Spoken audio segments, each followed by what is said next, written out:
তুমি আমার কৈতরি, তুমি আমার টুনটুনি, তুমি আমার ময়না পাখি, তুমি আমার সোনা পাখি। ওই যে কয় কলিজা, তার মানে প্র্যাকটিস চলে বাসায়। আর কি ডাকেন ভাবিরে, কি ডাকেন বলেন? জান,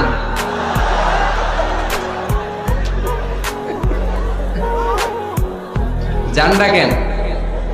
আর ভাবি কি ডাকে আপনাদেরকে? বাবু।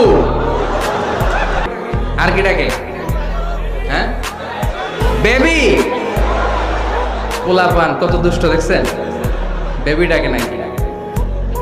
স্বামী স্ত্রীর মধ্যে এই সোহাগপূর্ণ, এই ভালোবাসাপূর্ণ এই ডাকাডাকিতে কোনো গুনাহ নাই, আছে সওয়াব। এগুলো দাম্পত্য জীবনকে সুখময় করে, ঠিক কি না? যে ব্যক্তি কোনো বিষয় নিয়ে বারবার বারবার আল্লাহর বিরক্ত করে না, তারপর আল্লাহ রেগে যান। আর বারবার চাইতে চাইতে চাইতে চাইতে চাইতে চাইতে যে লোকটা আল্লাহরে বিরক্ত করতে চায়, তার উপর আল্লাহ খুশি হয়ে যায়। প্রিয় ভাইরা, ধৈর্যশীল হবেন। ধৈর্য এমন একটা গাছ, যে গাছের পাতা তিতা কিন্তু ফল মিষ্টি। সুবহানাল্লাহ পড়েন।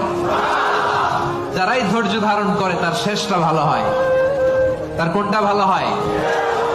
আর সব ভালো তার শেষ ভালো। 60টা জিনিস মানুষ মরে যাওয়ার পরে তার কবরে পৌঁছতে থাকে। ইন্না মিম্মা ইয়ালহাকুল মুমিন মিন হাসানাতিহি বা'দা মাউতিহি।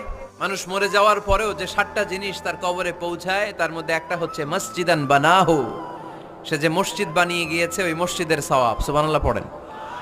আপনি টাকা দিয়ে মসজিদ বানিয়ে দিলেন, ওই মসজিদে মুসল্লিরা নামাজ পড়ে, রোজাদাররা এসে ওখানে ইফতার খায়, তাহাজ্জুদ আদায়কারীরা তাহাজ্জুদ পড়ে, তাদের সওয়াবের কমতি হবে না, কিন্তু তাদের সওয়াবের একটা পার্সেন্টেজ সওয়াব যে ব্যক্তি মসজিদ বানালো তার আমলনামায় আল্লাহ ঢুকিয়ে দেয়। এজন্য বেশি বেশি মসজিদ বানাতে রাজি আছেন?